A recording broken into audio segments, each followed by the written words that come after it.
कुंज विहारी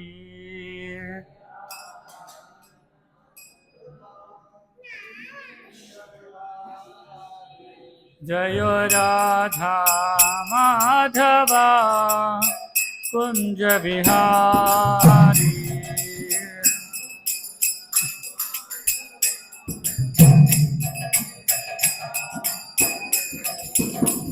गोपी जन वल्लभा गिरिवरधारी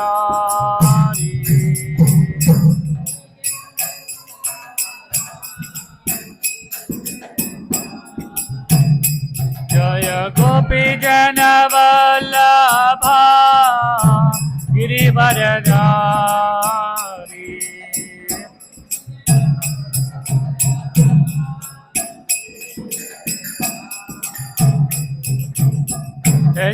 यशोधनन्दन व्रज जनरञ्जना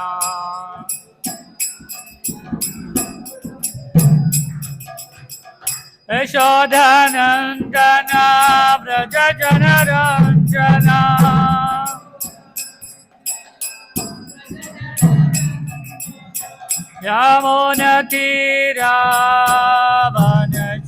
यमुनतीरावनचारी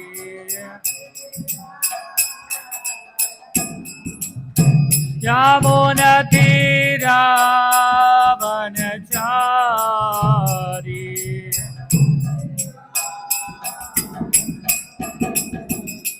जय राधा माधवा कुंज विहारी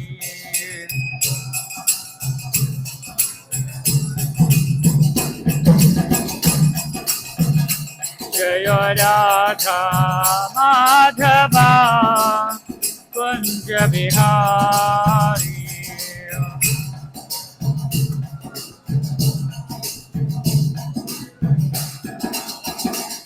जय गोपी जन वल्लभा गिरिवरधारी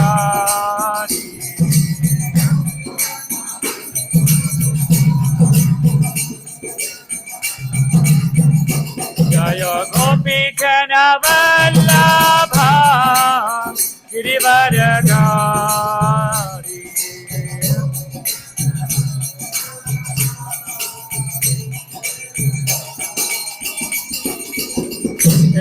यशोधनन्दन व्रज जनरञ्जना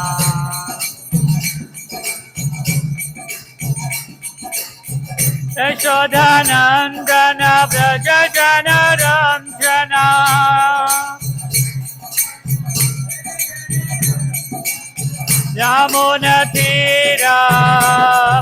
यमुनतीरावनचारी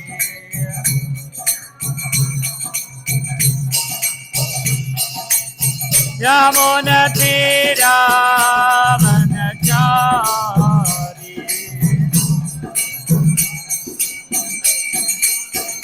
जय राधा माधवा कुंज विहारी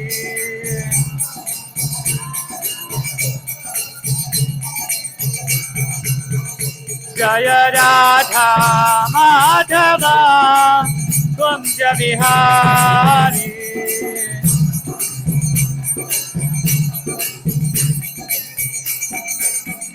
हरे Krishna Krishna Krishna Hare Hare Hare Ram Ram Ram Hare Hare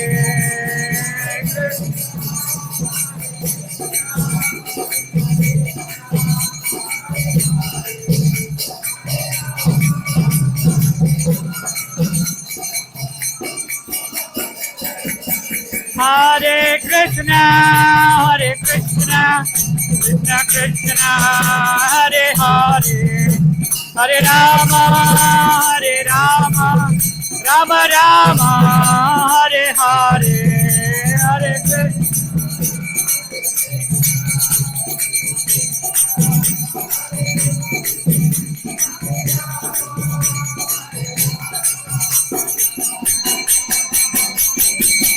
Hare Krishna Krishna Krishna Hare Hare Hare Rama Rama Rama Hare Hare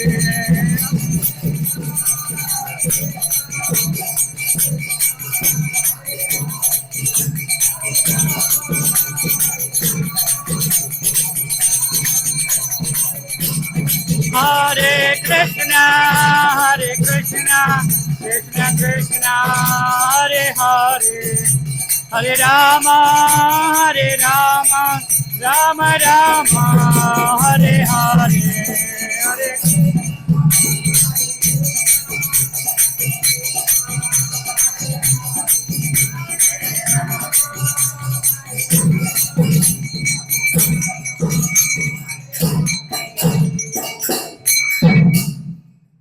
जहाँ विष्णुपाद परमहंस परिव्राजकाचार्य श्रोत्र श्री अभय चरणारविंद भक्ति वेदांत स्वामी श्रील प्रभुपाद की ग्रंथराज श्रीमद् भगवद गीता यदातरम की ओम नमो भगवते वासुदेवाय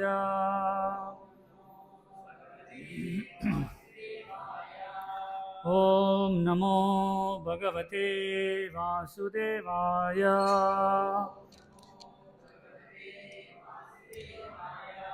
ओम नमो भगवते वासुदेवाय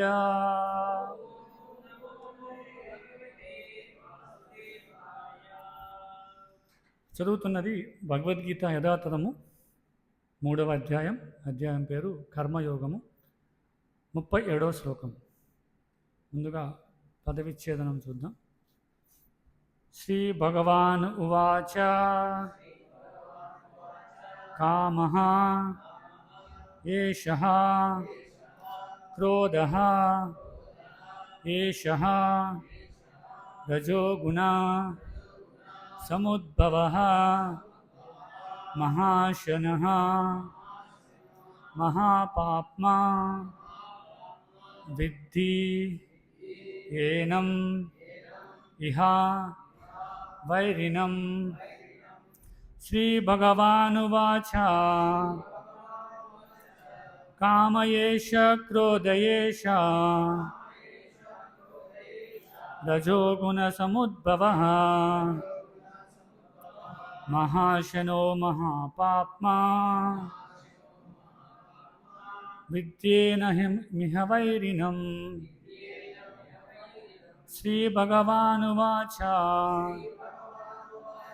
కామయేష క్రోధయేష రజోగుణసముద్భవః మహాశనో మహాపాప్మా విద్యేన మిహ వైరిణం. శ్రీ భగవానువాచ కామయేష క్రోధయేష రజోగుణసముద్భవః మహాశనో మహాపాప్మా విద్యేన మిహ వైరిణం.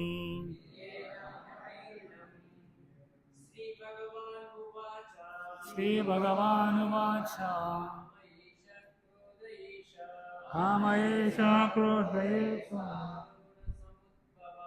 రజోగుణసముద్భవః మహాశనో మహాపాప్మా విద్యేన మిహ వైరిణం. శ్రీ భగవానువాచ కామయేష క్రోధయేష రజోగుణసముద్భవః మహాశనో మహాపాప్మా విద్యేన మిహ వైరిణం. శ్రీ భగవానువాచ కామయేష క్రోధయేష రజోగుణసముద్భవః మహాశనో మహాపాప్మా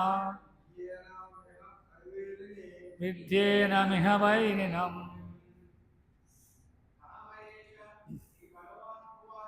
శ్రీ భగవానువాచ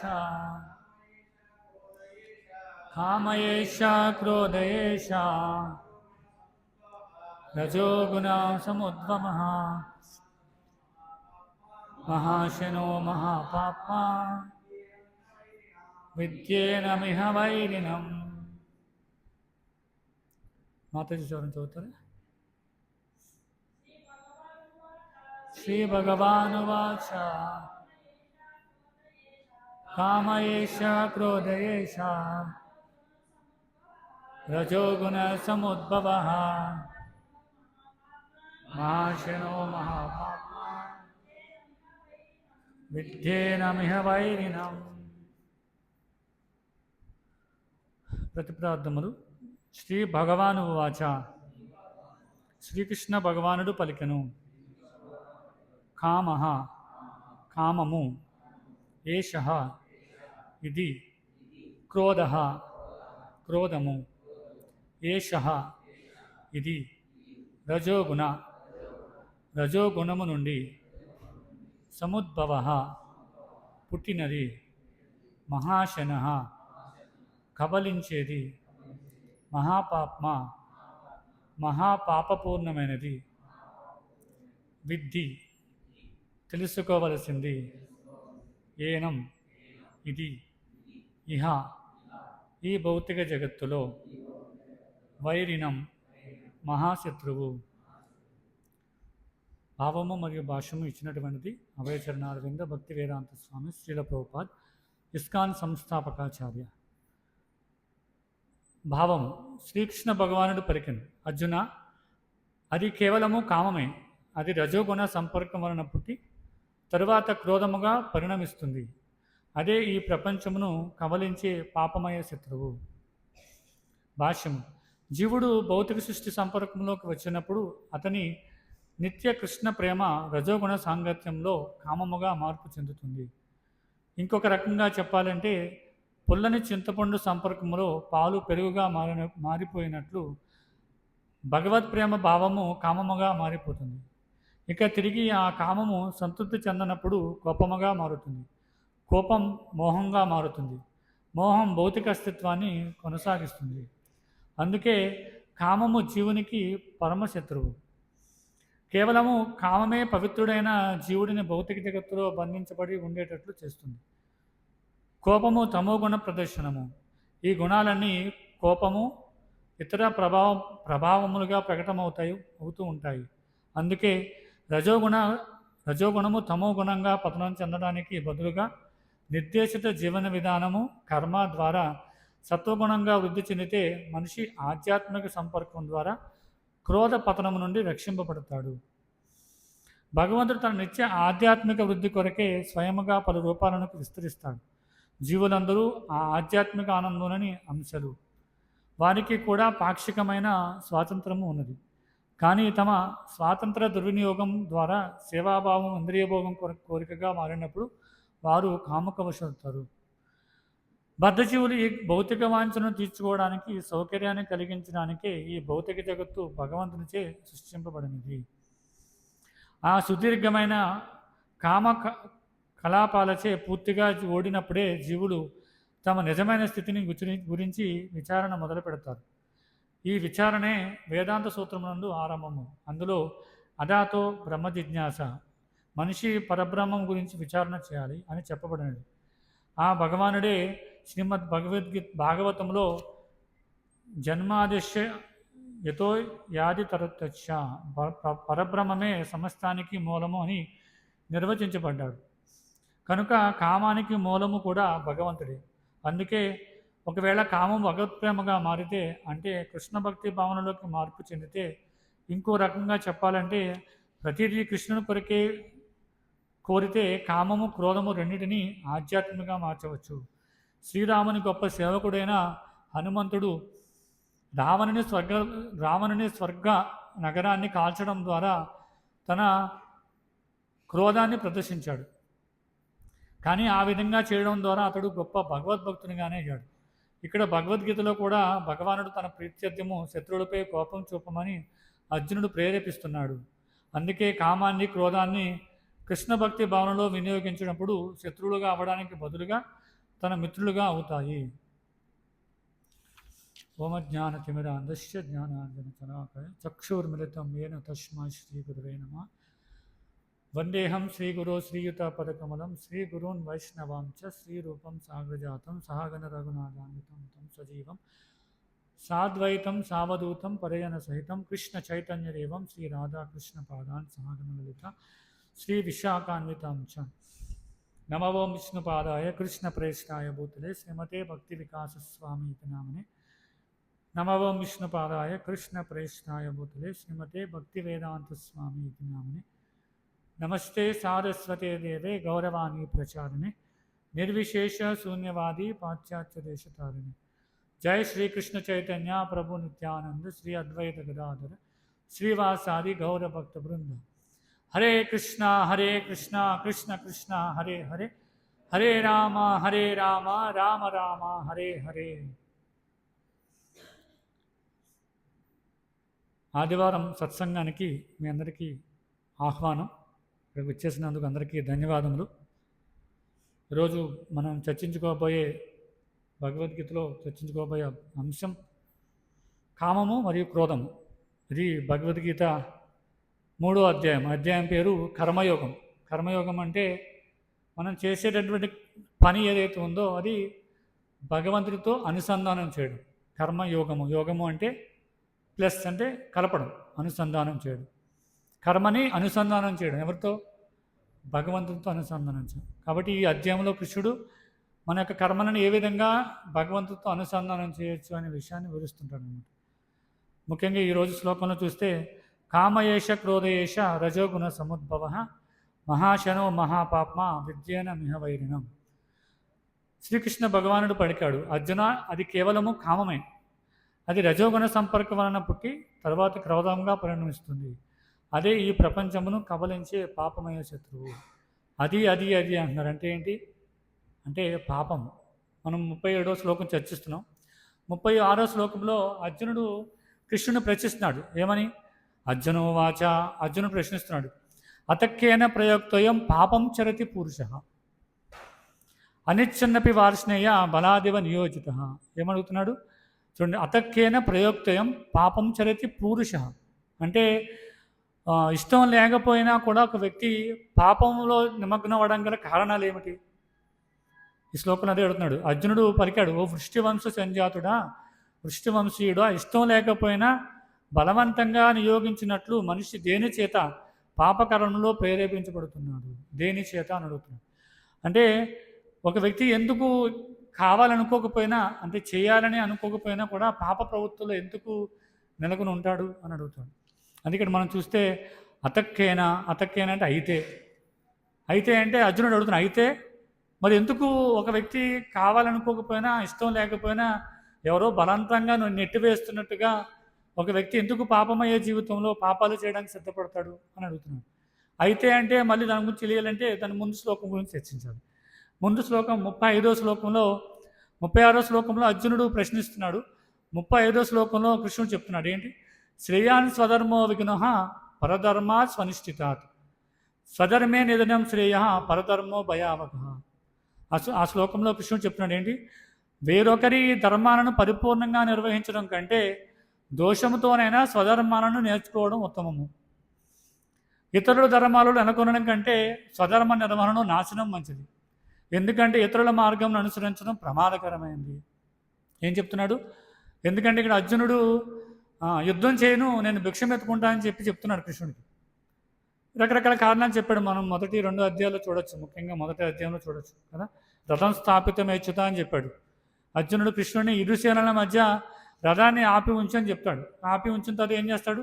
చుట్టూ ఉన్న జనాలను చూస్తాడు. ఎవరు కనిపిస్తున్నారు కదా? బంధువులు కనిపిస్తున్నారు, గురువులు కనిపిస్తున్నారు, తన పుత్రుడు సమానంగా ఉండే పుత్రుడు కనిపిస్తున్నారు, స్నేహితులు కనిపిస్తున్నారు కదా, తాతలు, భీష్మ పితామహుడు అంటే తాత.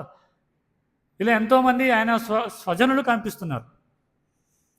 వాళ్ళందరినీ చూసి కృష్ణుడు ఎన్నో కారణాలు చెప్తాడు. యుద్ధం చేయబోవడానికి కారణాలు చాలా చెప్తాడు. నేను వీళ్ళందరినీ సంహరించి నేను ఆనందాన్ని పొందడం కన్నా భిక్షం ఎత్తుకోవడం చాలా ఉత్తమం అని చెప్తాడు అన్నమాట.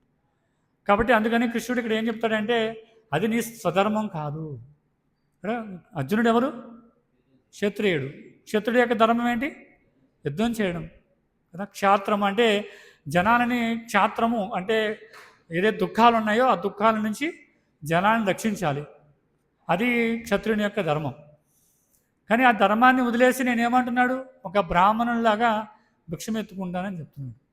బ్రాహ్మణులు భిక్షమెత్తుకుంటారు ఎందుకు అంటే జనాల యొక్క పాపాన్ని స్వీకరించడం కోసం, వాళ్ళ యొక్క కర్మని తీసుకోవడం కోసం బ్రాహ్మణులు ఇంటింటికి వెళ్ళి భిక్షాటన చేస్తారు. ఇంకా ముఖ్యమైన కారణం ఏంటంటే వాళ్ళు ఈ దేహం నుంచి బయటపడతారు, దేహాత్మ బుద్ధి నుంచి బయటపడతారు. కాబట్టి దేహం కోసం పోషించుకోవడానికి ఏ విధమైన పని చేయరు. కాబట్టి ఈ గృహస్థులు, క్షత్రియులు, వైశ్యులు ఎవరైతే ఉన్నారో వీళ్ళందరూ కూడా బ్రాహ్మణులకి భిక్షం వేయాలి.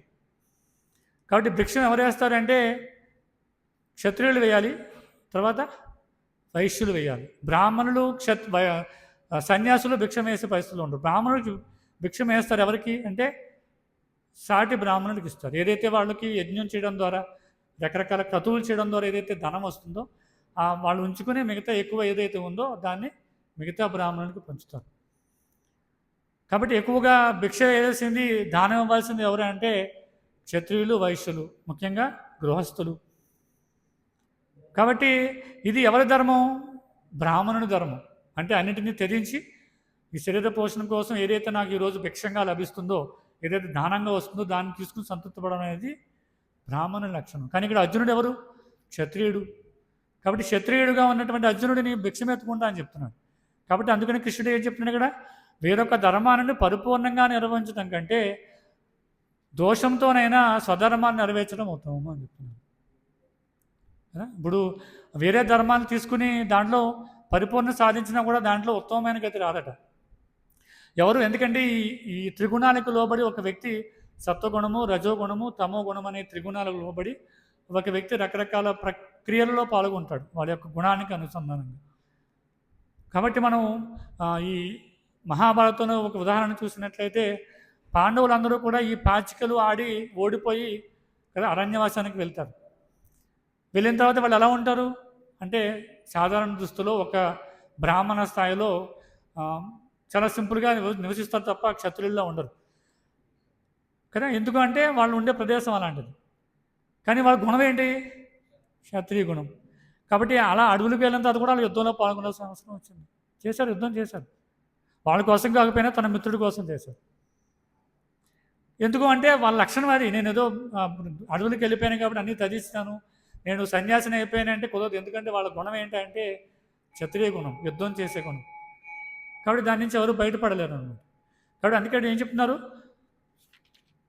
వేరొక ధర్మాన్ని పరిపూర్ణంగా నిర్వహించడం కంటే దోషంతో ఉన్నా సరే, ఒకవేళ మన సొంత ధర్మం మన గుణానికి అనుగుణంగా ఏదాంతో పని చేసినా కూడా దాంట్లో దోషం ఉండొచ్చు, కానీ అదే ఉత్తమమైందని చెప్తున్నారు. ఇతర ధర్మాలలో నెలకొనడం కంటే స్వధర్మ నిర్వహణలో నాశనం మంచిది. కాబట్టి మన ధర్మాన్ని మన గుణానుసారం మనం పని చేయడమే. ఒకవేళ దాంట్లో రిజల్ట్ రాకపోవచ్చు, కానీ అదే పని కొనసాగిస్తూ ఉండాలి. అలా చేయడం మంచిదని చెప్తున్నారు. ఎందుకంటే ఇక్కడ చెప్తున్నారు చూడండి, ఇతరుల మార్గం అనుసరించడం ప్రమాదకరమైంది కదా. క్షత్రియుని యొక్క ధర్మాలు బ్రాహ్మణుడు చేశాడు అనుకోండి, ఏమవుతుంది? చాలా ప్రమాదం. ఒక బ్రాహ్మణుడు క్షత్రియుడి ధర్మం చేయాలంటే సాధ్యంగా, ఎందుకంటే క్షత్రియుడికి ఆ విధంగా శిక్షణ ఇవ్వబడుతుంది. యుద్ధం ఏ విధంగా చేయాలి, శత్రువులను ఏ విధంగా సంహరించాలి, రాజ్యాన్ని ఏ విధంగా పరిపాలించాలి, ఏ విధంగా సుంకాన్ని వసూలు చేయాలి, ఇవన్నీ చేయాలంటే ఏముండాలి? రజోగుణం ఉండాలి కదా. క్షత్రియుడికి రజోగుణం ఉంటుంది, బ్రాహ్మణుడికి సత్వగుణం ఉంటుంది. సత్వగుణం ఉండే బ్రాహ్మణుడు క్షత్రియుడు, రజోగుణం ఉండే క్షత్రియ ధర్మాలు చేయాలంటే చాలా కష్టం. ఒకవేళ రజోగుణం ఉన్నటువంటి క్షత్రియుడు సత్వగుణంలోకి వెళ్ళి బ్రాహ్మణుల పనులు చేయాలని చాలా కష్టం, అపరాధాలు జరుగుతుంది, చేయలేదు. ఎందుకంటే అవి వాళ్ళకి రాదు. కాబట్టి ఇక్కడ ఏం చెప్తున్నారు, ఎవరు ఏ గుణంలో ఉన్నారో దాన్ని గమనించి ఆ పని చేసుకోవడంలో ఉత్తమం. దాంట్లో దోషాలు ఉన్నా ప్రతిఫలం, సంపూర్ణమైన ప్రతిఫలం రాకపోయినప్పటికీ కూడా దానిలో ముందుకు వెళ్ళడం మంచిదని చెప్తున్నారు. సో కృష్ణుడు చెప్పాడు, అర్జునుడికి అర్థమైంది ఏంటి, నా యొక్క ధర్మం, నేను క్షత్రియుని కాబట్టి నేను రజోగుణంలో ఉంటాను కాబట్టి యుద్ధం చేయాలి, అర్థమైంది. కానీ ఇంకొక ప్రశ్న ఏంటి, నువ్వు చెప్పింది కరెక్టే, ఎవరు ఏ పని చేయాలో ఎవరి ఏ ధర్మంలో ఉండాలి నాకు తెలిసింది. కానీ మరి ఎందుకు ఎవరు ఏ ధర్మంలో ఉంటూ ఎవరు ఏ గుణంలో ఉంటూ ఆ ధర్మాలు చేస్తున్నప్పటికీ కూడా ఎందుకు మరి పాప ప్రవృత్తుల్లో నిమగ్నం అవుతారు కదా. ఇప్పుడు ఒక క్షత్రియుడు ఉన్నాడు అనుకోండి, అతను నా ధర్మాన్ని ఆయన చేస్తున్నాడు, కానీ గుణప్రభావం వల్ల ఏమవుతుంది, అప్పుడప్పుడు పాపం చేసి స్థాయికి వస్తుంటారు కదా. బ్రాహ్మణులు కూడా పాపం చేస్తుంటారు. ఎందుకు అదేంటి బ్రాహ్మణులు పాపం చేయడం ఏంటంటే, ఆ సత్వగుణం ఉన్నారు కదా. సత్వగుణం ఉన్న వ్యక్తి పాపం చేసే అవకాశం ఉంటుందా? రజోగుణం తమోగుణం ఉన్న వ్యక్తి కదా చేస్తారు. సత్వగుణంలో ఎలా పాపం చేస్తారంటే శాస్త్రాలు చెప్తున్నాయి, సత్వగుణం కూడా బంధనమే కదా. సత్వగుణం కూడా బంధనమే. ఉదాహరణకి ఒక జైలు తీసుకోండి. జైల్లో ఒక ఏ క్లాస్ జైలు అని ఉంటుంది. అంటే బాగా ఉన్నతాధికారులు కదా, మంచి మంచి పొలిటీషియన్లు, బాగా ధనవంతులైనటువంటి వాళ్ళు ఎవరైనా పొరపాటున తప్పు చేస్తే వాళ్ళని ఏ క్లాస్ జైల్లో పెడతారు. ఇక సాధారణ చిన్న చిన్న తప్పులు చేసిన వాళ్ళని, దొంగతనాలు చేసిన వాళ్ళని సాధారణ జైల్లో పెడతారు. ఏ క్లాస్ జైల్లో అన్ని ఫెసిలిటీస్ ఉంటాయి కదా. న్యూస్ పేపర్ ఇస్తారు, ఉదయం బెడ్ కాఫీ ఇస్తారు, అన్ని సదుపాయాలు ఉంటాయి. కొంచెం ఫ్యాన్ ఉండొచ్చు, బాగా కొంచెం నీట్గా అన్ని సదుపాయాలు ఉంటాయి. కానీ మిగతా ఖైదీలకి ఆ విధమైన అవకాశం లేకపోయి ఉండొచ్చు. అంత మాత్రాన ఏ క్లాస్ జైల్లో ఉన్నటువంటి ఖైదు చేయబడిన వ్యక్తి ఖైదీ కాదు అని అనగలమా? అనలేం. ఎందుకంటే ఆ గోడ ప్రెమిసెస్లో ఎవరైతే ఉన్నారో రకరకాల గదులు మారుండొచ్చు, కానీ అందరూ కూడా తప్పు చేసిన వాళ్ళు, అందరూ పాపం చేసే ఖైదు చేయబడ్డారు కదా. కాబట్టి నేను ఫస్ట్ క్లాస్ జైల్లో ఉన్నాను కాబట్టి నేను ఖైదీని కాదు అని అనడానికి లేదు. అదేవిధంగా ఈ సత్వగుణం ఉన్నటువంటి వ్యక్తి అయినా కూడా అతను ఈ భౌతిక ప్రపంచంలో బందీ అయిపోయి ఉన్నాడు. సత్వ రజ స్తమో గుణాలు, గుణము అంటే త్రాడు కదా, కట్టివేయబడు, గుణాలతో కట్టివేయబడి ఉన్నాడు. కాబట్టి దీనికి అతీతమైనది ఏంటి మరి అంటే శుద్ధ సత్వము అంటారు. అది భగవంతుడు ఉండేటటువంటి పరిస్థితి అన్నమాట. భగవంతుడి యొక్క శుద్ధ భక్తులు ఏ స్థితిలో ఉంటారు? శుద్ధ సత్వ స్థితిలో ఉంటారు. మిగతా అది కాకుండా ఈ సత్వరజ స్తమ గుణాన్ని కూడా భౌతిక ప్రపంచంలో బంధనాలే. ఇక్కడ ఇప్పుడు ఏమడుగుతున్నాడు అంటే అర్జునుడు, ఎందుకు ఇష్టం లేకపోయినా కూడా వ్యక్తి ఇలా పాప ప్రవృత్తిలో ఎందుకు నిమగ్నమై ఉంటాడు అని అడుగుతారు. మరి ఎవరి గుణాల్లో వాళ్ళు పని చేసుకుంటూ వెళ్తున్నప్పుడు ఎందుకు మరి పాపాన్ని చేస్తున్నాడు? చెప్తున్నాడు, భగవంతుడే చెప్తున్నాడు, నీ గుణం ఇది కాబట్టి ఈ గుణ ప్రకారం నువ్వు ఈ పని చేయాలి. నువ్వు క్షత్రియుడు కాబట్టి యుద్ధం చేయి. నువ్వు బ్రాహ్మణుడు కాబట్టి నువ్వు ఏదైతే మంచి ప్రచారం చేయాలో, లేకపోతే క్షత్రుడికి ఏదైతే రకరకాల విధానాలు వాళ్ళకి చెప్పాలో కదా, విగ్రహారాధన చేయాలో అన్నీ కూడా నువ్వు చేయాలి.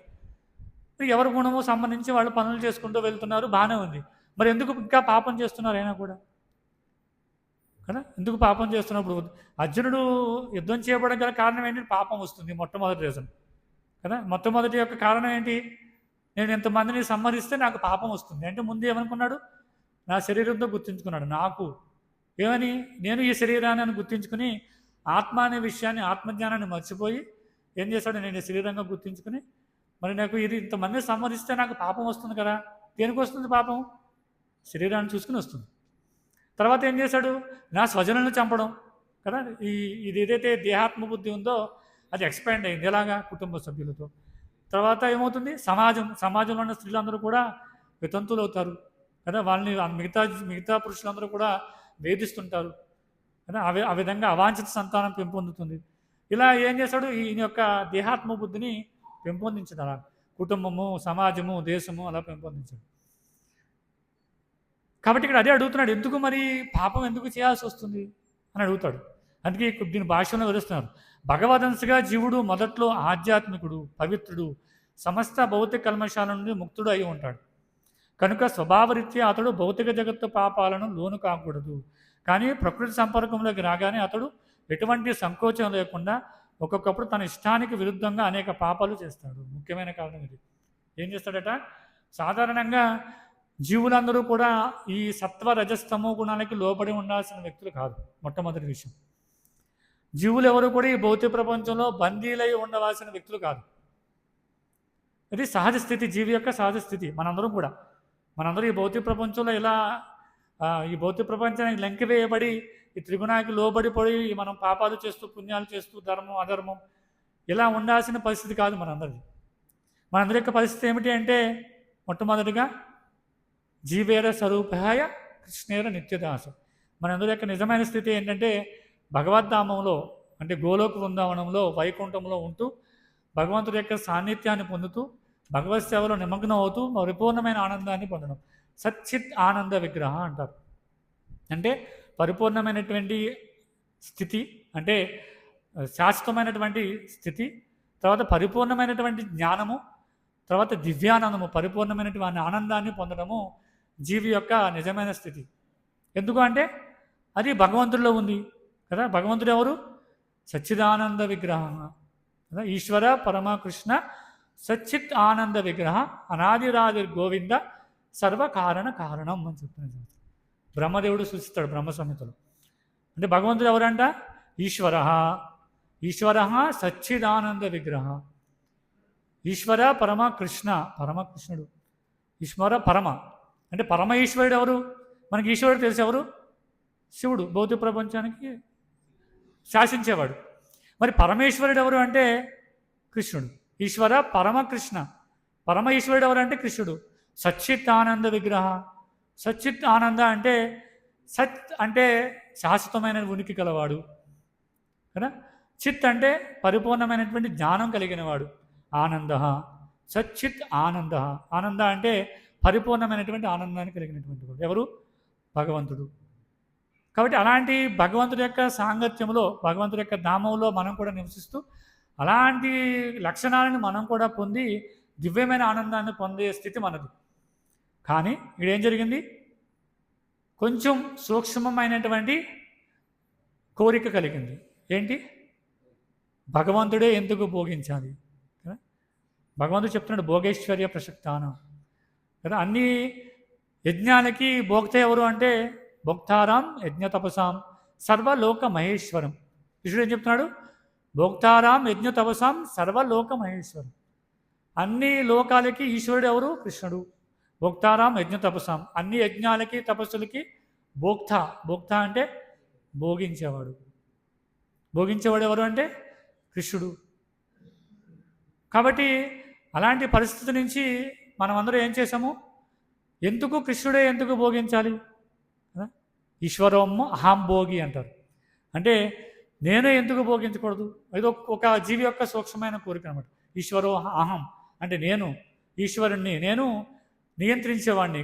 ఇంకా ఈశ్వరోహం అహం భోగి, నేనే భోగిని అని కోరుకుని ఏం చేశాడు? భగవంతుడికి విరుద్ధంగా పక్కముఖం పెట్టాడు అనమాట. భగవంతుడికి సేవ చేయడంలో సంపూర్ణమైనటువంటి ఆనందాన్ని అనుభవించట్లేదు. ఏమొచ్చింది కోరిక అందరికీ? ఎందుకు భగవంతుడే సేవించాలి? అందరూ భగవంతుడిని ఎందుకు సేవ చేయాలి? భగవంతుడు ఒక్కడే ఎందుకు భోగించాలి? నేను చేయకూడదా అని అందరికీ ఉందా లేదా? ఇప్పటికీ ఉందా లేదా? మనందరికీ ఉంది కదా. ఉండడం వల్లనే ఇక్కడ ఉన్నాం. ఇంకా ఎవరైనా లేదు అంటే వాళ్ళు ఇక్కడ ఉండరు కదా. చిన్న టెస్ట్ కదా, మనం సైన్స్లో చేస్తా కదా, లిట్మస్ టెస్ట్ అంటారు. చూస్తే అర్థమైపోతుంది. అలా మనం చూస్తే అర్థమైపోతుంది ఏంటి? మనందరం భౌతిక ప్రపంచంలో ఉన్నామంటే కారణం ఏంటి? మనకి ఇంద్రియ భోగ ప్రవృత్తి ఉంది. అది ఏ స్థాయిలో ఉండొచ్చు? ఒక వ్యక్తికి సూక్ష్మంగా ఉండొచ్చు, కొంతమందికి ఇంకా పెద్దగా ఉండొచ్చు కదా. ఇంకా ఎక్కువ ఉంటే ఏమవుతుంది? వాళ్ళందరూ సమాజాన్ని నాశనం చేస్తూ రకరకాల చేయకూడని కార్యక్రమాలు చేస్తుంటారు. ఇలా ఇంద్రియ భోగ ప్రవృత్తి రకరకాల స్థాయిలో రకరకాల జీవులకు ఉంటుంది. కాబట్టి ఆ ప్రవృత్తి రావడం వల్ల ఏం జరిగింది? జీవి ఆ ఆధ్యాత్మిక ప్రపంచం నుంచి సచ్చిదానంద స్థితి నుంచి పతనమయ్యాడు. అది ఈ శ్లోకం యొక్క భాషను వివరిస్తున్నారు. జీవి ఆ విధంగా పతనమైన మొదటి నుంచి ఏమవుతుంది? ఎప్పుడైతే భౌతిక ప్రపంచంలోకి పతనం అవుతాడో అప్పుడు వెంటనే ఏమవుతుంది? ఈ త్రిగుణాలకి లోపడిపోయి ఉంటాడు. జీవి ఆధ్యాత్మిక ప్రపంచం నుంచి ముందు పతనమైన వెంటనే ముందు బ్రహ్మ పదవి వస్తుందట. మనందరం కూడా మొట్టమొదటి ఎవరు? మనందరం కూడా బ్రహ్మలం. అదేంటండి? బ్రహ్మ ఒక్కడే ఉంటాడు కదండి కదా. మనకు తెలిసిన బ్రహ్మ ఎవరు? చతుర్ముఖ బ్రహ్మ ఒకడే ఉంటారు కదా. మరి మనందరం బ్రహ్మలలో అయ్యాం అంటే శాస్త్రాలు చెప్తున్నాయి బ్రహ్మ ఒకడు ఉండడు. ఎవరు? అనంతకోటి బ్రహ్మాండ నాయకుడు అంటారు కృష్ణుడిని. అంటే అనంతకోటి బ్రహ్మాండాలు ఉన్నాయి, అవి లెక్క పెట్టలేం. ఎలా ఉంటాయి అవి? ఒక మనం చూస్తాం కదా, బియ్యపు సంచి ఉందా, దాంట్లో ఆవాలు వేసాం కొన్ని ఆవగింజలు కదా, లెక్క పెట్టగలమా? ఎన్ని ఉంటాయి? అన్ని బ్రహ్మాండాలు ఉన్నాయట, అనంతకోటి బ్రహ్మాండాలు. అన్ని బ్రహ్మాండాలకి అధిపతి మొదటి వ్యక్తి ఎవరంటే బ్రహ్మ కదా. ఒక్కొక్క బ్రహ్మాండంలో ఒక్కొక్క బ్రహ్మకి ఒక విధంగా ఉంటారు. మనం ఉన్నటువంటి ఈ బ్రహ్మాండంలో బ్రహ్మకి 4 తలలు ఉంటాయి, చతుర్ముఖ బ్రహ్మ అంటారు. అలా అన్ని బ్రహ్మాండాల్లో ఒక బ్రహ్మకి 1 తల ఉంటుంది, ఒక బ్రహ్మకి 2 తలలు ఉంటాయి, ఒక బ్రహ్మకి 10 తలలు ఉంటాయి, ఒక బ్రహ్మకి 1,00,000 తలలు ఉంటాయి, ఒక్కో బ్రహ్మ 1,00,00,000 తలలు ఉంటాయి, ఒక్కో బ్రహ్మకి 10,000 కోట్ల తలలు ఉంటాయి. అక్కడ ఉన్న జనాల సంఖ్య బట్టి బ్రహ్మకి తలలు అనేవి విభజించబడ్డాయి అన్నమాట. మనకున్న ఏదైతే బ్రహ్మాండం ఉందో దానిలో జనులు ఎంతమంది ఉన్నారో చూసి ఆ విధంగా బ్రహ్మకి 4 తలలు ఉన్నాయి. ఇంకా ఎక్కువ పెద్ద బ్రహ్మాండం అయితే ఇంకా ఎక్కువ తలలు ఉంటాయి. అలా అనంత కోటి బ్రహ్మలు ఉన్నారు. కాబట్టి మనందరం కూడా ఆ బ్రహ్మ పదం నుంచి వచ్చినటువంటి వాళ్ళు. మొట్టమొదటిగా జీవి పతనం అయినప్పుడు బ్రహ్మ పదవి వస్తున్నది. అలా అక్కడి నుంచి మనం పతనం అవుతూ ఉన్నాం. బ్రహ్మ యొక్క శరీరం పూర్తిగా దేంతో తయారవుతుంది? మేధస్సుతో తయారవుతుంది కదా, జ్ఞానం. తర్వాత జీవి పతనం అవడంతో ఈ సత్వరజస్తమో గుణాలకి దిగజారిపోతాడు. అప్పుడు బంధనం మొదలవుతుంది. కాబట్టి భౌతిక ప్రపంచంలో అన్నీ కూడా ఈ సత్వగుణము, రజోగుణము, తమో గుణం అన్నీ కూడా బంధనాలే అని చెప్తున్నాయి శాస్త్రం. కాబట్టి మీరు అదే చెప్తున్నారు. కానీ ప్రకృతి సంపర్కంలోకి రాగానే అతడు ఎటువంటి సంకోచం లేకుండా ఒక్కొక్కప్పుడు తన ఇష్టానికి విరుద్ధంగా అనేక పాపాలు చేస్తూ ఉంటాడు. కాబట్టి ఆయనకి ఇష్టం లేకపోయినా కూడా భౌతిక ప్రపంచంలో పాపాలు చేస్తుంటాడు. ఎందుకు చేస్తాడు అనేది మనం చర్చిస్తాం ముందు. అలా జీవి తనకి ఇష్టం లేకపోయినా కూడా ఎప్పుడైతే ఈ భౌతిక సంపర్కంలోకి కలుస్తాడో వెంటనే పాప ప్రవృత్తి స్టార్ట్ అవుతుందట. ఎందుకు అంటే మనం భగవంతుడికి విరుద్ధంగా ఉన్నాం. నిజానికి అర్జునుడు శ్రీకృష్ణుడు అడిగినట్టు ఈ ప్రశ్న జీవుల వికృత స్వభావానికి సంబంధించినదైనా అసంపూర్ణంగా ఉన్నది. నిజానికి ఇది అర్జునుడు అడిగాడు, కానీ ఇది జీవుని వికృత స్వభావం అంట. ఏంటి? పాపం చేయడం అనేది కదా. పాపం చేయడం అనేది జీవి యొక్క సహజ స్వభావమా, వికృత స్వభావమా? కదా. స్వభావం అంటే ఏంటి? ఏదైతే చేయాలో, ఏదైతే యథార్థంగా చేయాలో అది స్వభావం, మన యొక్క స్వభావం కదా. ఇప్పుడు ఉదాహరణకి పంచదార ఉంది. పంచదార యొక్క స్వభావం ఏమిటి? తీయగా ఉండడం.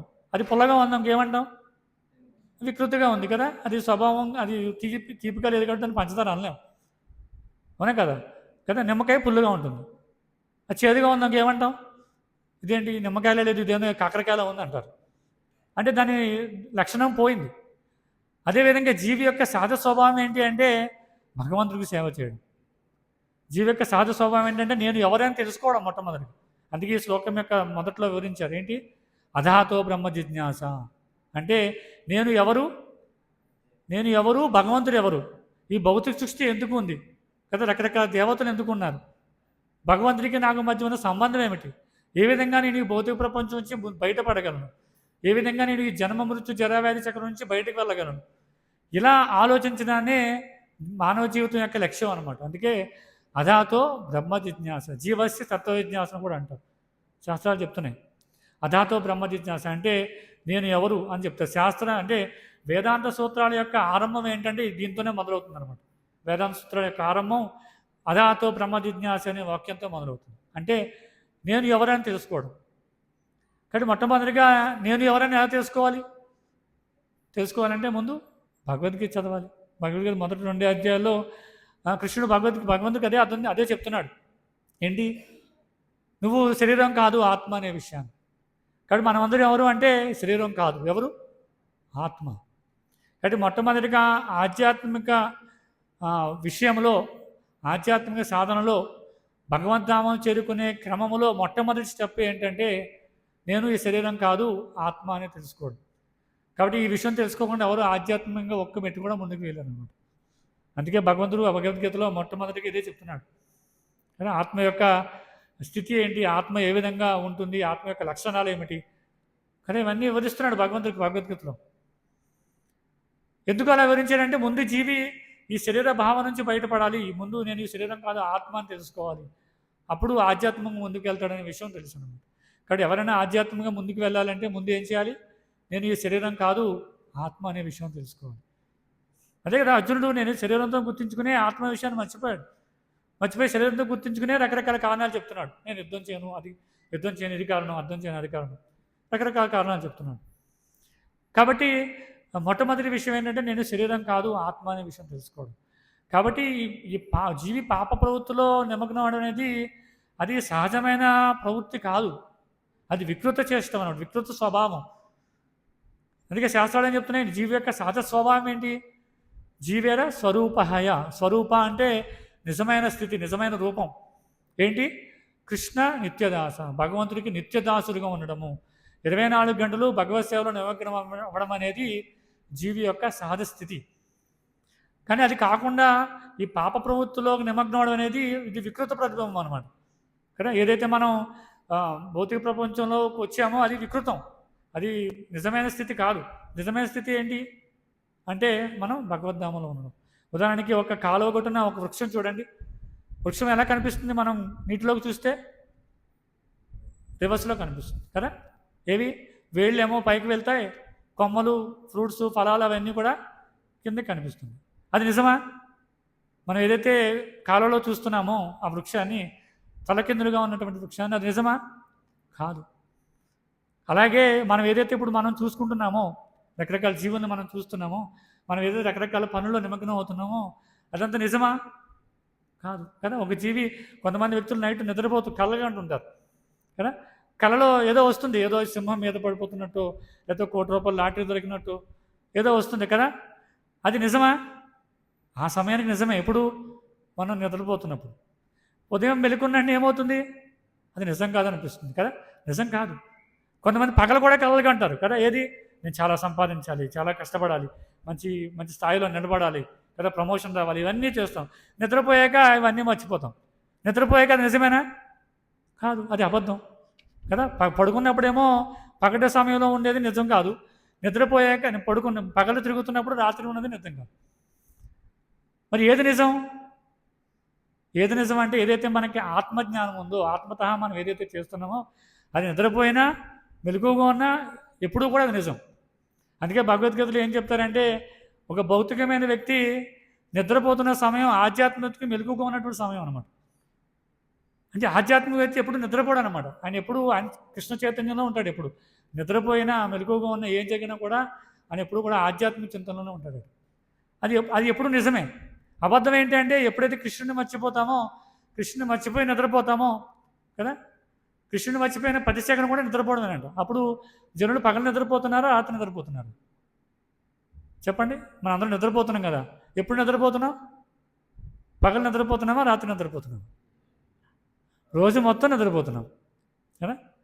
పగలు నిద్రపోతున్నాం, రాత్రి ఇలాగా మనం భగవంతుడికి దూరంగా ఉన్నాం. భగవంతుడిని మర్చిపోయి మనం జీవిస్తున్నాం కాబట్టి ఏమవుతుంది? మనం శాశ్వతమైన నిద్రలో ఉన్నాం కదా. అందుకే ఆచార్యులు ఏం చెప్తారంటే, జీవు జాగో జీవు జాగో గౌరచంద్ర బోలే అని చెప్తారు. అంటే జీవులారా లెగండి లెగండి, గౌరచంద్రుడు చైతన్య మహాప్రభు అందరినీ కూడా లేపుతున్నారు. అందరూ లేచి హరినామం చెప్పించండి, హరినామం చెప్పించండి అని చెప్తున్నారు. కాబట్టి ఎందుకు ఈ అంతర్జాతీయ కృష్ణ చైతన్య సంఘం ఉంది అంటే, ఈ నిద్రపోతున్న జీవులు ఎవరైతే ఉన్నారో, నిద్రాణంగా ఉన్నటువంటి కృష్ణ చైతన్యం ఏదైతే జీవుల్లో ఉందో దాన్ని పైకి తీసుకురావడం కోసమే ఈ అంతర్జాతీయ కృష్ణ చైతన్య సంఘం ఉన్నది.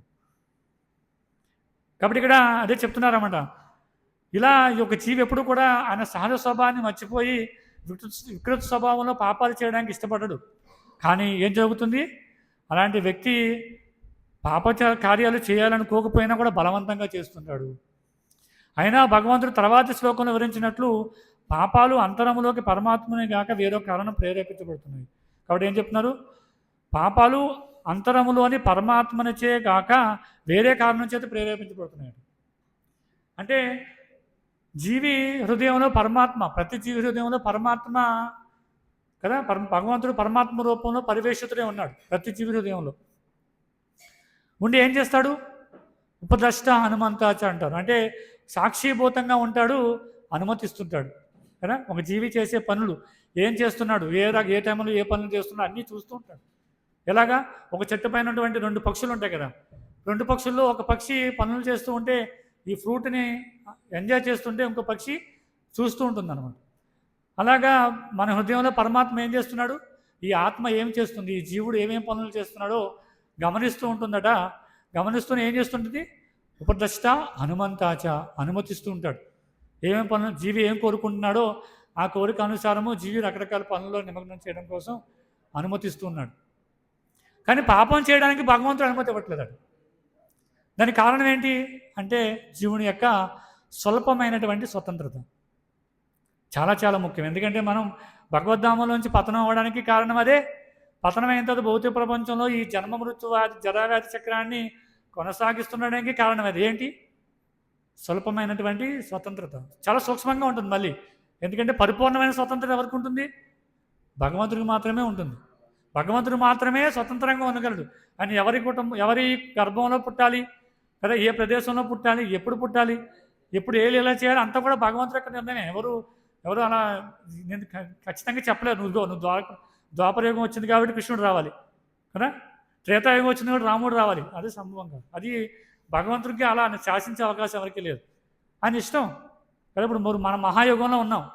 మహాయుగంలో మనం ఇప్పుడు ఎక్కడున్నాం? కలియుగంలో ఉన్నాం. మొట్టమొదటిది సత్యయుగము కదా, సత్యయుగము, త్రేతాయుగము, ద్వాపరయుగం. కానీ ఇక్కడ మీరు గమనించినట్లయితే ద్వాపరయుగం అంటే ఏంటి? అంటే 2 ఎప్పుడు రావాలి? 2వ యుగంలో రావాలి. మరి ఎప్పుడు వచ్చింది?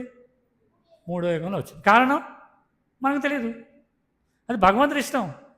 కాబట్టి భగవంతుడు ఒక్కోసారి ద్వాపరయుగంలో రాముడిగా రావాలనుకుంటూ వస్తాడు, త్రేతాయుగంలో కృష్ణుడిగా రావాలంటే వస్తాడు. ఆయన అంత పూర్తి స్వతంత్రుడు అనమాట. ఆయనకేమి ఎవరు నువ్వు చుక్కపెట్టి నువ్వు ఇలాగే రావాలి, నీకు శాస్త్రం రాసింది కదా, భగవద్గీత ద్వాపరయుగంలో నువ్వు వచ్చావని రాసింది, కాబట్టి ఖచ్చితంగా మళ్ళీ మహాయుగంలో నువ్వు ద్వాపరయుగంలో రావాలి. అది మన ఇష్టం కాదు. అది భగవంతుడు ఎలా కావాలంటే అలా పుడతాడు, అలా జన్మిస్తాడు, అలా అవతరిస్తాడు, అలా లీలలు చేస్తూ ఉంటాడు. కానీ మనం స్వతంత్రము కాదు. మనకి స్వతంత్రం ఉంది, ఏది చాలా సూక్ష్మంగా ఉంటుంది. జీవి సూక్ష్మమైన స్వతంత్రం ఏంటి అంటే కోరుకోవడం కదా, కోరుకోవడం తప్ప మనం ఏమీ చేయలేం. అందుకే అందరూ కోరుకుంటారు, కానీ అందరూ సఫలీకృతం అవుతారా? కాదు కదా. ఒక స్కూల్లో పిల్లలు ఉన్నారు, అందరూ కోరుకుంటారు, అందరికీ మంచి ర్యాంక్ రావాలి, అందరూ 99% రావాలి, అందరికీ ఉద్యోగం రావాలనే కోరుకుని చదువుతారు. అందరూ అలా సఫలీకృతం అవుతారా? కాదే కదా, అందరికీ రాదు. చూడండి ఎందుకు మరి ఎలా జరుగుతుంది అంటే అది మన చేతిలో లేదు. మన చేతిలో ఉన్నదల్లా ఏంటంటే కోరుకోవడం. అందుకే పరమాత్మ ప్రతి హృదయంలో ఉండి జీవి ఏం కోరుకున్నాడో చూసి అతనికి ఇవ్వాలా వద్దని ఆలోచించి మళ్ళీ అది కూడా అదే, నేను కోరుకున్నాను కదా ఖచ్చితంగా ఇవ్వాలంటే నువ్వెవరు నియంత్రించడానికి? భగవంతుని ఖచ్చితంగా చెప్పగలవా? నేను కోరుకోవడం నా ధర్మం కాబట్టి నువ్వు ఇవ్వాల్సిందే, అలా లేదు. కోరుకుంటాం, అది ఇవ్వాలా వద్దా ఏంటనేది భగవంతుడు నిర్ణయిస్తాడు. కాబట్టి ఈ పాపం చేయాలనే ప్రవృత్తి ఎక్కడి నుంచి వచ్చిందట? అది భగవంతుడు పరమాత్మ ఇవ్వలేదట. ఎవరిస్తున్నారు? మన యొక్క సొంత కోరిక వల్ల, మన భోగ ప్రవృత్తి వల్ల, సూక్ష్మమైనటువంటి స్వతంత్రత ఏదైతే ఉందో అది దుర్వినియోగం చేసుకోవడం వల్ల మనం పాప ప్రవృత్తిలో నిమగ్నం అవుతాము. దానికి ముఖ్యమైన కారణం ఏంటంటే రజోగుణము. అదే ఈ శ్లోకంలో చెప్తున్నారు. ఏంటి? కామ ఏష క్రోధ ఏష రజోగుణ సముద్భవ. రజోగుణం యొక్కతో కలయిక వల్ల జీవి ఏం చేస్తాడట? పాప పనుల్లో నిమగ్నం అవుతాడు. అది చెప్తున్నారు. అది కేవలము కామమే. ఏది కామము? పాపం చేయాలనే ప్రవృత్తి, అది కేవలం కామం అంటే కోరిక. జీవి యొక్క కోరిక వల్ల ఆ పాపంలో నిమగ్నం అవుతాడు. అది ఎందుకు జరుగుతుందట? అది రజోగుణ సంపర్కం వలన తర్వాత క్రోధంగా పరిణమిస్తుందట. ఏంటి? కోరిక పుట్టింది, కానీ ఆ కోరిక తీరలేదు, ఏమవుతుంది? కోపం పెరుగుతుంది కదా. జాయతే విషయాన్ని పుంసః సంగస్తేషూపజాయతే సంగాయతే కామా క్రోధోపి జాయతే క్రోధాత్ భవతి సమ్మోహాత్ శృతిభ్రంశ బుద్ధినాశ ప్రణశ్యతి. కృష్ణుడు చెప్తున్నాడు. ఏం చెప్తున్నాడు? ఒక వ్యక్తి కోరుకుంటాడట కదా. కోరికను ఏం చేస్తాడు? దానికోసం తీవ్రమైన ప్రయత్నం చేస్తాడు. అది సఫలీకృతం కాదు. ఏమవుతుంది? వెంటనే కోపం పెరుగుతుంది. ఆ కోపం వల్ల ఏమవుతుంది? క్రోధాత్ భవతి సమ్మోహ. ఆ కోపం ఏమవుతుంది? మోహానికి గురి చేస్తుంది జీవుని. సమ్మోహాత్ స్మృతిభ్రంశ బుద్ధినాశ. ఆ మోహం వల్ల ఏమవుతుంది? బుద్ధినాశనం అయిపోతుంది. ఇంకేం చేస్తున్నాడు, ఏం చేయట్లేదు. మనం చూస్తాం కదా సమాజంలో చాలామంది జనులు ఇంకా ఆలోచించరన్నమాట. పాపం చేయాలి, ఏదైనా పని చేయాలని ఆలోచించరు కదా. మర్డర్లు చేస్తుంటారు, మానభంగాలు చేస్తుంటారు, ఎన్నో చేస్తుంటారు. కారణం ఏంటి? వాళ్ళు ఈ కామం అనే స్థాయి నుంచి ఎక్కడికి వెళ్ళిపోయారు? బుద్ధి నశించే స్థాయికి వెళ్ళిపోయారు. ఎక్కడా మధ్యలో ఆగట్లా. ఏమైంది? కోరిక పుట్టింది, ప్రయత్నం చేశారు, ప్రయత్నం అవ్వలేదు, కోపం పెరిగింది కదా, ఆలోచన నశించిపోయింది, బుద్ధి నాశనం అయింది. ఆ విధంగా సమాజం మొత్తం అంతా కూడా నాశనం అవుతుంది. కాబట్టి ముఖ్యమైన కారణం ఏంటి అంటే ఇక్కడ కోరిక, జీవి యొక్క కోరిక. అది రజోగుణం వల్ల కలుగుతుంది అనమాట. కాబట్టి జీవి ఏం చేయాలంటే కనీసము సత్వగుణ స్థాయికి రావాలి. సత్వగుణంలో వచ్చిన స్థాయి ఉన్న జీవులు ఏం చేస్తారు? ఆలోచిస్తారు. ఏదైనా కోరిక కలిగిన వెంటనే ముందు ఆలోచిస్తారు. చూడండి, అందుకే చూడండి సత్వగుణాన్ని ఏ విధంగా చెప్తారంటే, సత్వగుణంలో వ్యక్తి, ఈ భగవద్గీత 16వ అధ్యాయంలో కృష్ణుడు వివరిస్తున్నాడు. సత్వగుణంలో వ్యక్తి చాలా ప్రశాంతంగా ఉంటాడు, ఏమి కంగారు పడాడు అనమాట. ఆయన తీసుకునే ఆహారం కానీ, మాట్లాడే మాటలు కానీ అన్నీ కూడా ఎలా ఉంటాయి? చాలా ప్రశాంతంగా, చాలా పక్క వాళ్ళకి ఇబ్బంది కలగకుండా ఉండే విధంగా మాట్లాడతారు కదా, వాళ్ళ వ్యవహారం అంతా కూడా అలాగే ఉంటుంది.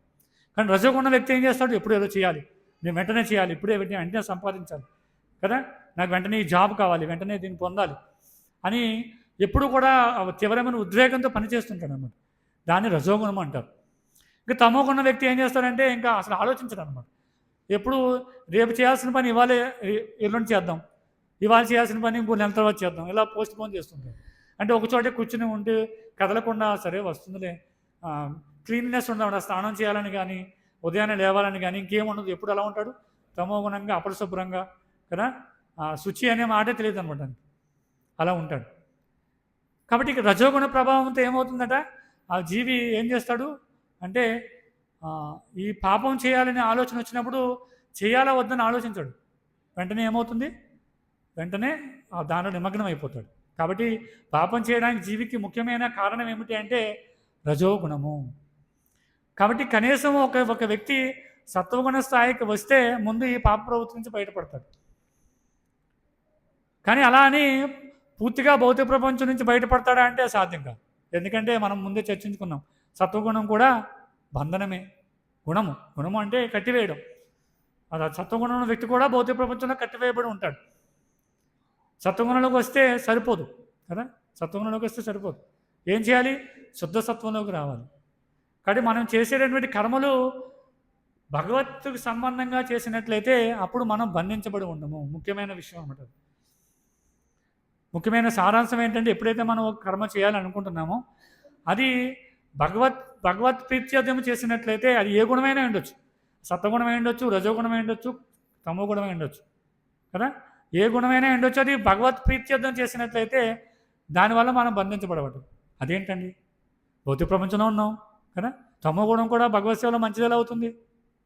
తమో గుణం వల్ల ఎవరికైనా ఉపయోగం ఉందా? వాళ్ళ సొంత దేహానికి వాడికే ఉపయోగం లేదు, పక్క సమాజానికి ఉపయోగం లేదు. ఏం చేస్తాడు, ఎప్పుడు తమో గుణం అలా కూర్చొని ఉంటాడు, ఏమీ ప్రతిస్పందన ఉండదన్నమాట కదా. ఒక జంతువులాగా ఉదాహరణకి ఏమైనా ఉపయోగం ఉందా? లేదు. కానీ అది కూడా మంచిదే అని చెప్తున్నారు, రజోగుణం కూడా మంచిదే అని చెప్తున్నారు. అదేంటి రజోగుణం మంచిది ఎలా అవుతుంది? రజోగుణం వల్ల కూడా పాపాలు చేస్తున్నాడు జీవుడు, మరి మంచిది ఎలా అవుతుంది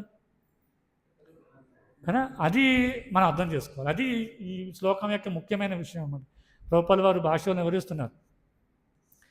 సింపుల్గా అర్థం చేసుకుందాం.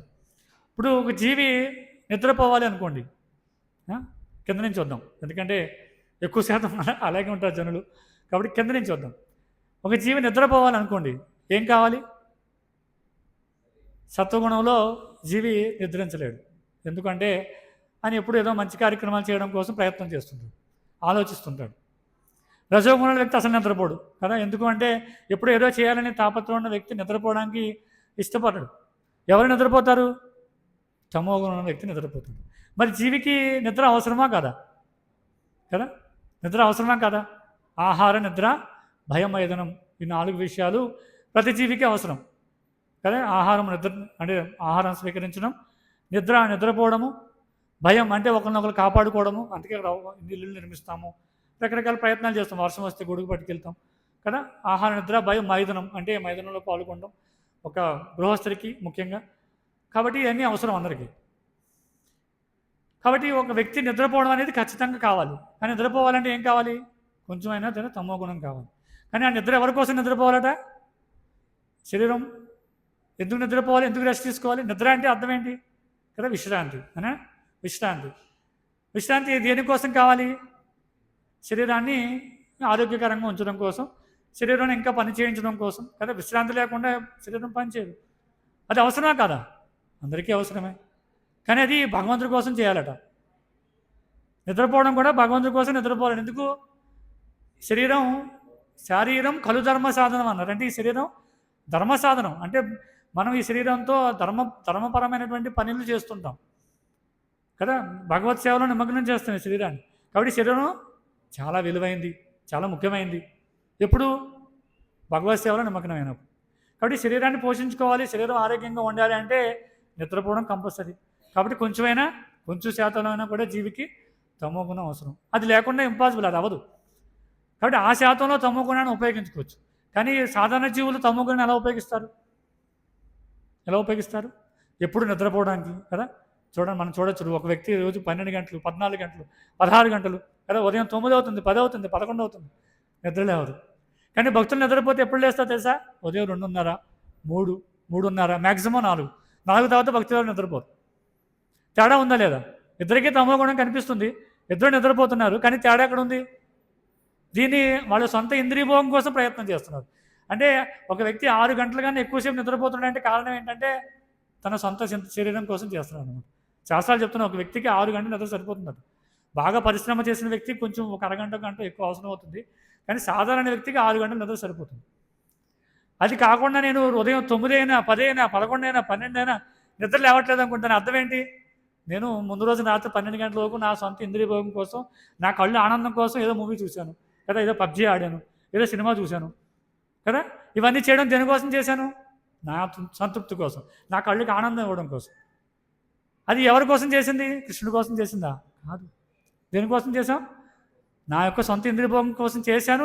నైట్ లేట్ అయింది, అందుకు ఉదయం 12 గంటలు లేచాను. ఉదయం అనుకోండి, మధ్యాహ్నం 12 గంటలు లేచాను. అది ఏ విధమైన తమో గుణం?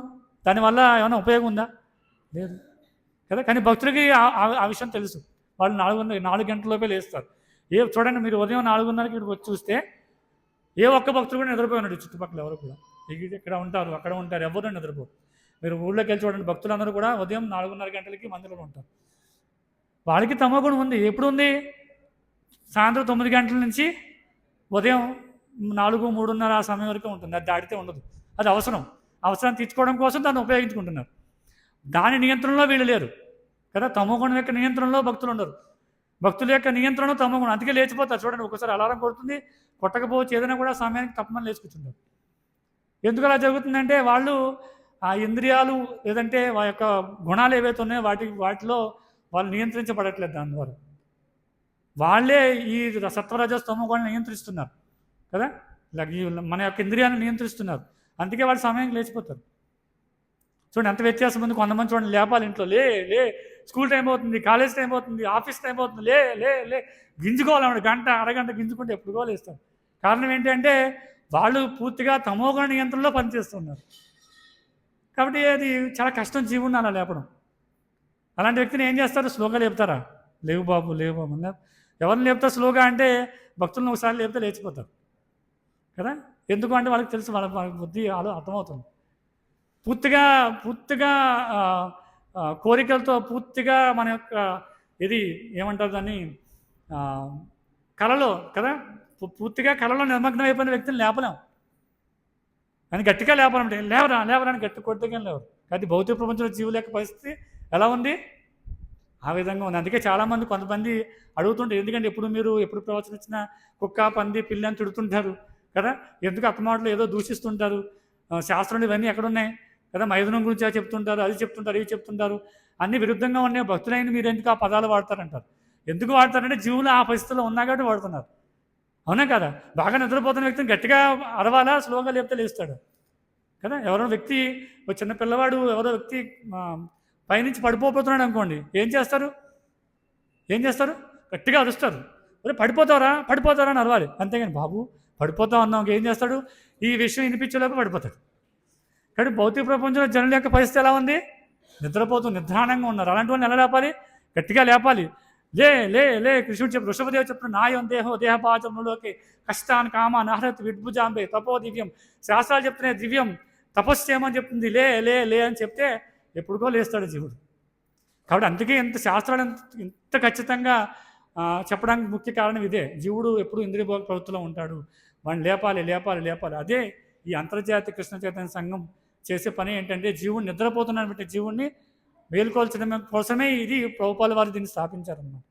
కానీ కొంతమంది దీన్ని విరుద్ధంగా తీసుకుంటారు. ఎప్పుడు తిడుతుంటారు వీళ్ళు, ఎప్పుడు జనాలు వస్తుంటే మీరు అది ఇది పాపం అని చెప్తుంటారు. చేపల చెరువులు అంటారు, రొయ్యల చెరువులు అంటారు, పేకాట అంటారు, ఎప్పుడు ఏదో తిడుతుంటారు వీళ్ళు, ఇంతేనేమో అనుకుంటారు. కానీ ముఖ్యమైన కారణం ఏంటంటే జీవులు ఆ పరిస్థితుల్లో ఉన్నారు కాబట్టి భక్తులు ఆ స్థితికి దిగి అది చెప్తారు. కానీ భక్తులకి ఆ పదాలు వాడడం ఇష్టం ఉండదు కదా. ఎప్పుడు మైథునం చేయని భక్తుడు మైథునం గురించి చెప్పాలంటే కష్టంగా ఉంటుంది. కానీ ఏం చేస్తాడు? తప్పదు. ఎందుకు? జీవులు ఆ పరిస్థితుల్లో ఉన్నా కాబట్టి ఒక స్టెప్ దిగి వాటి గురించి మాట్లాడాల్సిన అవసరం ఉంటుంది. కానీ భక్తుడికి ఆ విధమైన విషయాలు చెప్పడం అవసరం లేదు అసలు. అందుకే చూడండి, కొంతమంది సినిమాలు ఉదాహరణ ఇస్తుంటారు, అవి చెప్తుంటారు భక్తులు. కారణం ఏంటి అంటే ఇదే కారణం. ఏంటి? జీవి ఆ పరిస్థితిలో ఉన్నాడు కాబట్టి భక్తుడు ఆ పరిస్థితి దిగి వాళ్ళని లేపుతూ ఉంటాడు అన్నమాట. లే లే లే అని చెప్తుంటాడు. కాబట్టి అందుకే సాధారణంగా జనులకి ఇష్టం ఉండదు.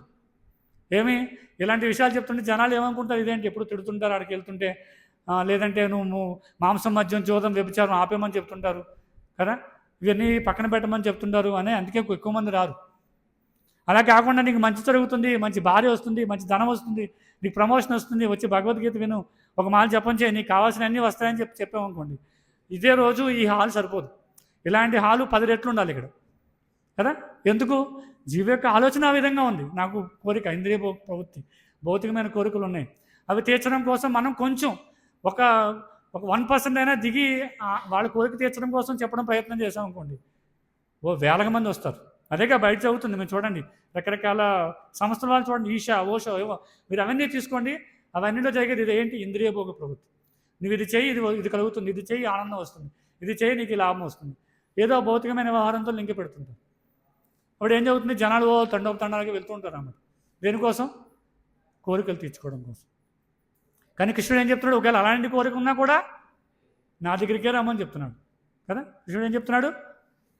చతుర్విధ భజంతి అమాం జనానో సుకృతనోజన ఆతో అద్దాది జిజ్ఞాసు జానీత వర్షజం. ఏం చెప్తున్నాడు? ఒకవేళ నీకు భౌతికమైన కోరికలు ఉన్నా, ధనాన్ని సంపాదించాలనుకున్నా, ఏదో తెలుసుకోవాలనుకున్నా, భగవద్ధామం వెళ్ళాలనుకున్నా, ఏ విధమైన కోరిక ఉన్నా కూడా నా దగ్గరికే రమ్మని చెప్తున్నాడు కృష్ణుడు. ఇంకా భాగవతం ఏం చెప్తున్నాడు? అకామో సర్వకామో మోక్షకామో ఉదారతే తీవ్రైన భక్తి యోగేన. ఏం చెప్తున్నాడు? అకామో, నీకు ఏ విధమైన కోరికలు లేవు. సర్వకామం, అన్ని రకాల కోరికలు ఉన్నాయి. మోక్షకామ ఉదారది, అంటే నీకు మోక్షం సాధించాలని కోరుకుంది.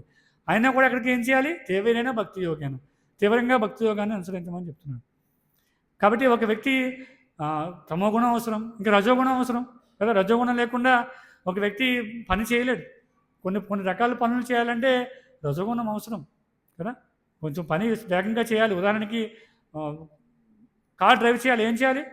కార్ డ్రైవ్ చేయాలంటే నిద్రపోతూ చేయలేం, పూర్తిగా సత్వగుణంలోగా చేయలేం. ఎందుకంటే పూర్తి సత్వగుణంతో మనం స్లోగా హైవేలో వెళ్తున్నాం, ఇంకెవడైనా కన్నా గుర్తెత్తాడు వచ్చి, అవునా కదా. ఎక్కడ ఎంత స్పీడ్లో వెళ్ళాలో ఆ స్పీడ్ మనం మెయింటైన్ చేసుకుంటూ వెళ్ళాలి. రెండూ అవసరం కదా. కాబట్టి జీవి ఏం చేస్తారంటే ఒక్కోసారి సత్వగుణంలో, ఒకసారి రజగుణంలో, ఒకసారి తమగుణంలో, ఒకసారి సత్వగుణంలో, ఇలా మారుతూ ఉంటున్నాడు గుణం. కాన్స్టెంట్గా గుణంలో ఉండలేరు ఎవరు, కానీ ఎవరు ఒక గుణంలో ఉండలేరు ఎవరు. అందుకే చూడండి, మార్పు చెందుతూ ఉంటుంది. ఒక వ్యక్తి మంచి చేస్తున్నట్టు ఉంటుంది, ఒక్కోసారి పాపం చేస్తుంటుంది. ఇవన్నీ కారణం ఏంటి అంటే ఇదే కారణం. ఏంటి? జీవులో ఉండి ఈ త్రిగుణాలు ఏవైతే ఉన్నాయో అవి మార్పు చెందుతూ ఉంటాయి. కాబట్టి ఎప్పుడైతే జీవి తన సొంత ఇంద్రియ భోగం కోసం, అందుకే శాస్త్రాలను చెప్తున్నాయి, స్వీయేంద్రియ భోగం ఏదైతే ఉందో అది కామంగా చెప్తారు. మరి ప్రేమ అంటే ఏంటి అంటే కృష్ణేంద్రియ ప్రీతి వాంఛ, అంటే భగవంతుడి యొక్క ఇంద్రియాలకి సంతృప్తిపరచ కోసం చేసే పని ఏదైతే ఉందో దాన్ని ప్రేమ అంటారు. మీరు చెప్తున్నారు, కామం గురించి వివరించారు మొత్తం అంతా. కామం అంటే సాధారణంగా ఏమనుకుంటారు? సెక్స్ అనుకుంటారు కదా. కానీ కామం అంటే శాస్త్రం ఏం చెప్తుందంటే కోరిక, భౌతికమైన కోరిక ఏదో ఉన్నప్పుడు కూడా దాన్ని కామంగానే చెప్తారు. అంటే స్వీయేంద్రియ తృప్తి కోసము, అంటే మన సొంత ఇంద్రియ భోగం కోసము, మనం ఎంజాయ్మెంట్ చేయడం కోసం ఏదైతే మనం పనులు చేస్తున్నామో అవన్నీ కూడా కామమేనంట. మరి ప్రేమ అంటే మన ఇంద్రియ భోగ ప్రవృత్తులను పక్కన పెట్టేసి భగవంతుడి యొక్క ప్రీత్యర్థ్యము, భగవంతుడి యొక్క ఆనందం కోసం ఏదైతే చేస్తున్నామో అది ఒక్కటే ప్రేమ అంటారు భౌతిక ప్రపంచం. అదేంటంటే మనం రోజు సంబోధిస్తున్నాం కదా, చాలామంది యువకులు ప్రేమ అని తిరుగుతుంటారు, తల్లి కొడుకుల మధ్య ప్రేమ ఉంటుంది కదా. ఇవన్నీ చూస్తున్నాం కదా భౌతిక ప్రపంచంలో, ఇవన్నీ ఉన్నాయి లేదా? ప్రేమ అనే పదం వాడుతున్నామా లేదా? కానీ అది ప్రేమ కాదట కదా. అవునా కదా? ప్రేమ కాదా? చూడండి, ఇప్పుడు యువకులు ఎవరో ప్రేమించుకుంటుంటారు, నామమాత్రం ప్రేమ. ఏదైనా ఇద్దరి మధ్య ఇంద్రియ భోగ ప్రవృత్తులు ఏదైనా కొంచెం డిస్టర్బెన్స్ వచ్చిందనుకోండి, అంటే ఒక అమ్మాయి అబ్బాయిని సంతృప్తిపరచలేకపోయినా, అమ్మాయిని సంతృప్తిపరచలేకపోయినా కదా, ఏదైనా బర్త్డే వచ్చింది, గిఫ్ట్ ఇవ్వడం మర్చిపోయాడు అనుకోండి, ఏమైంది? ప్రేమ అంటే అర్థం ఏంటి? అక్కడ ప్రేమ లేదు, ఏముంది? కామం ఉంది, కోరిక ఉంది. ఏది? దీని ద్వారా నాకు సంతృప్తి కలుగుతుంది, నాకు మంచి గిఫ్ట్ తెచ్చివ్వబోతున్నాడు కాబట్టి నాకు ఆనందం వస్తుంది. కానీ అది కాదుగా. ప్రేమ అంటే ఎలా ఉండాలి అంటే అహైతుకి అప్రతిహత అన్నారు. అంటే ఏ విధమైన భౌతికమైన కోరిక ఉండకూడదు, దానికి ఏమీ రూల్స్ ఉండకూడదు అనమాట. ఇలా అయితే నేను చేస్తాను, ఇలా అయితే చేయను కదా. అది లేకుండా ఉంటేనే ప్రేమట. అది పూర్వం రోజుల్లో తల్లి బిడ్డల మధ్య ఉండేదట, ఇప్పుడు అది కూడా పోతుంది కదా. బిడ్డ ఎవరన్నా కష్టపడి సంపాదించి తల్లి కోరిక నెరవేర్చి డాక్టర్ కాకపోతే తల్లి కూడా బిడ్డను పట్టించుకోవడం మానేస్తారు. కారణం ఏంటి? ఆ బిడ్డ ఒక డాక్టర్ అయితేనో లేకపోతే లాయర్ అయితేనో ఇంజనీర్ అయితేనో నాకు మంచి పేరు వస్తుంది. నేను చెప్పుకోవచ్చు నా పుత్రుడు ఇంజనీర్. ఎందుకు? నీ పుత్రుడు ఇంజనీర్ అయితే నీకేంటి? నాకు మంచి పేరు కదా. నా చుట్టాల దగ్గరికి వెళ్తేనో ఏదైనా మ్యారేజ్కి వెళ్తే అందరూ అడుగుతారు మీ అబ్బాయి ఏం చేస్తున్నాడు అంటే మా అబ్బాయి ఇంజనీర్ అండి. దానికి కారణం ఏంటి? మీ అబ్బాయి ఎక్కడో ఇంజనీరు అని సంపాదించుకుంటున్నారు, ఉద్యోగం చేస్తున్నారు, ఏదో డబ్బు వస్తుంది, వాళ్ళు తిప్పలో వాళ్ళు పడుతున్నారు. కానీ నీకేం వచ్చింది అంటే ఆనందం. ఏంటి ఆనందం? నా కొడుకు. నా కొడుకు అంటే అర్థం ఏంటి? నా శరీరం సంబంధించిన వాడు కదా. ఇప్పుడు అదే కదా అర్జునుడు ఏం చెప్తున్నాడు? నా కుటుంబీకులు అని చెప్తున్నాడు. కాబట్టి ఇక్కడ భావం ఏంటి? నా కొడుకు. కాబట్టి ఆ కొడుకు ఒకవేళ తన కోరికను తీర్చలేదనుకోండి, ఎప్పుడు తిడుతుంటారు. నువ్వు ఎప్పుడు 24 గంటలు తింటూనే ఉంటావు, ఇంట్లో 3 పూట తినడం పడకుండా వేరే పని లేదు, బయటికి వెళ్ళేది పని చేసుకోవచ్చు కదా, బుద్ధిగా చదువుకోమని చదువుకోవచ్చు, ఎప్పుడు తిడుతుంటాను. ఏమైంది మరి? నేను ఇంజనీర్ అని చెప్పుకునే గొప్ప వ్యక్తి, అదే వ్యక్తి సరిగ్గా చదవలేకపోతున్నావు, సెటిల్ అవ్వకపోతున్నావు, ఎందుకు తిడుతున్నావు? కారణం ఏంటంటే నా కోరిక నెరవేరలేదు. భౌతిక ప్రపంచంలో ఎక్కువ శాతం ఇదే ఉంటుందన్నమాట. 99% ఇదే ఉంటుంది. ఎవరో కొంతమంది ఉండొచ్చేమో, అది పూర్వం ఉండేది, ఇప్పుడు అది కూడా తగ్గిపోతుంది భౌతిక ప్రపంచం. ఇంకా ప్రేయసీ ప్రేయుల గురించి చెప్పనే అవసరం లేదు అసలు కదా. ఈ రోజు ఉన్న వాళ్ళు రేపు ఉండరు కదా. ఎవరితో ప్రేమించుకుంటారో, ఎవరితో వివాహం చేసుకుంటారో, ఏమవుతుందో, ఎంత పాశ్చాత్య సంస్కృతి అన్నమాట. ఈ పాశ్చాత్య సంస్కృతి విధానం ఏమైపోయిందంటే ఇండియా కూడా దౌర్భాగ్యవశాత్తు భారతదేశానికి కూడా వచ్చింది కదా. గెట్ టుగెదర్ లివింగ్ రిలేషన్షిప్స్ కూడా ఎన్నో వస్తున్నాయి. పూర్వం భారతదేశంలో ఇవన్నీ లేవు. ఇప్పుడు ఆ పాశ్చాత్య సంస్కృతిని భారతీయులు తీసుకుంటున్నారు. కాబట్టి ఇక్కడ శాస్త్రాలు ఏం చెప్తున్నాయంటే కృష్ణేంద్రియ ప్రీతి వాంఛ, భగవంతుడి యొక్క ఇంద్రియాలకి సంతృప్తిపరచడం, భగవంతుడి యొక్క ఆనందం కోసం ఏదైతే మనం పనులు చేస్తున్నామో అది ఒకటే ప్రేమట. అదేనండి ఒకటే. ఎందుకు ప్రేమ అవుతుందంటే నిజమైన ప్రేమనిచ్చేది ఎవరు అంటే భగవంతుడు మాత్రమే కదా. భగవంతుడి ద్వారానే మనకు నిజమైనటువంటి ఆనందము, ప్రేమ లభ్యమవుతుంది. భగవంతుడి ద్వారా వచ్చినటువంటి ఈ ప్రేమ ఏదైతే ఉందో అదే దివ్యమైనది అన్నమాట. అందుకే మనం చూడొచ్చు యశోదామాత ఆనందం ఎంత దివ్యమైంది. ఆమె పొందినటువంటి పితృవాత్సల్యం ఏదైతే ఉందో అది ఎవరూ పొందలేరు అన్నమాట. ఎవరికీ సాధ్యం కాదు. మీరు అనంతకోటి బ్రహ్మాండాలలో ఏ జీవికి యశోదామాత పొందినటువంటి దివ్యమైనటువంటి ఆనందం ఎవరికీ అర్థం కాదు, ఎవరికీ సంభవం కాదు. ఏది? ఆ పితృవాత్సల్యం ఏదైతే ఉందో, రాధారానికి ఉన్నటువంటి మాధుర్య రసం ఏదైతే ఉందో అది ఎవరికీ సాధ్యం కాదు. ఎందుకంటే వాళ్ళు 24 గంటలు భగవంతుడి కోసము, భగవంతుడి యొక్క ఆనందం కోసమే ఎప్పుడు నిరంతరం పనిచేస్తూ ఉంటారు, నిరంతరం ఆలోచిస్తూ ఉంటారు. చేసే పని అదే. మరి వేరే దాని అంటే ఏదో భగవంతుడి కోసం చేయాలి కదా అంటే వేరే ఏదో కొత్త పనిని సృష్టించి అది చేయాలని కాదు కదా. ఆహారం, నిద్ర, భయం, మైదునం అన్నీ ఉన్నాయి. అవన్నీ దేనికోసం చేయాలి? భగవంతుడి యొక్క ఆనందం కోసం చేయాలి. మనం ఆహారం స్వీకరిస్తున్నాం కదా, భక్తులు స్వీకరించాలి, అభక్తులు అందరూ ఆహారం తినాల్సిందే. కానీ భక్తులు స్వీకరించే ఆహారం ఏంటి? భగవత్ ప్రసాదం. కానీ బయట వాళ్ళు ఏం చేస్తారు? వాళ్ళ యొక్క సొంత ఇంద్రియ భోగం కోసం ఆహారం తింటుంటారు. కానీ భక్తులు ఏం చేస్తారు? భగవంతుడికి నివేదన చేసి, ఇప్పుడు ఉదాహరణకు ఒక ఫలం ఉందనుకోండి, ఏం చేస్తారు? ఎవరైనా బయట వాళ్ళు ఏం చేస్తారు?